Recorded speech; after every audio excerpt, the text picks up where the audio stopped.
Bulletin లో ముందుగా ఇప్పటి వరకున్న 6 బిగ్ బ్రేకింగ్ చూద్దాం. Number 1, BRS working president KTR పై కేసు నమోదు చేశారు హైదరాబాద్ సైబర్ క్రైమ్ పోలీసులు. సీఎం రేవంత్ రెడ్డిని ఉద్దేశించి అనుచిత వ్యాఖ్యలు చేశారంటూ ఎమ్మెల్సీ బల్మూరి వెంకట్ పోలీసులకు కంప్లైంట్ ఇచ్చారు కేటీఆర్ మీద. ఈ కేసులోనే ఎఫ్ఐఆర్ నమోదైంది కేటీఆర్ పై. ఇక సెకండ్ బ్రేకింగ్ చూస్తున్నాం. అనంతపురం జిల్లా తిమ్మంపల్లిలో టెన్షన్ వాతావరణం. తాడిపత్రి వెళ్లేందుకు ప్రయత్నించారు కేతిరెడ్డి పెద్దారెడ్డిని పోలీసులు అడ్డుకున్నారు. పోలీసుల తీరుపై పెద్దారెడ్డి అనుచరులు ఆగ్రహం వ్యక్తం చేస్తున్నారు. హైకోర్టు అనుమతినిచ్చినా ఎందుకు పోలీసులు అడ్డుకుంటున్నారని ప్రశ్నిస్తున్నారు వారు. ఇక థర్డ్ బ్రేకింగ్ చూస్తున్నాం. తిరుపతి జిల్లా దామినేడులో ఉద్రిక్తత నెలకొంది. భూ వివాదం కృష్ణమూర్తి కృష్ణమూర్తి నాయుడు వర్గాల మధ్య ఘర్షణకు దారితీసింది.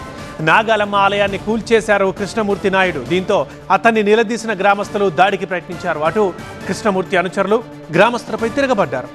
ఇక ఫోర్త్ బ్రేకింగ్ చూస్తున్నాం. విమాన ప్రమాదానికి సంబంధించి అహ్మదాబాద్ విమాన ప్రమాదంలో మృతుల సంఖ్య 270కి చేరింది.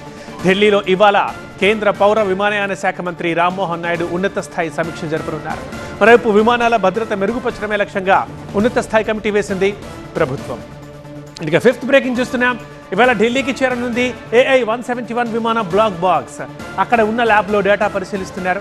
ప్రమాదానికి గురైన విమాన data recovery, decode, cockpit voice రికార్డింగ్లు అండ్ రాడార్ ఫ్లైట్ డేటా సిస్టమ్ల నుంచి సమాచారం తెలుసుకోవడంలో ఈ బాక్స్ ఉపయోగపడుతుంది.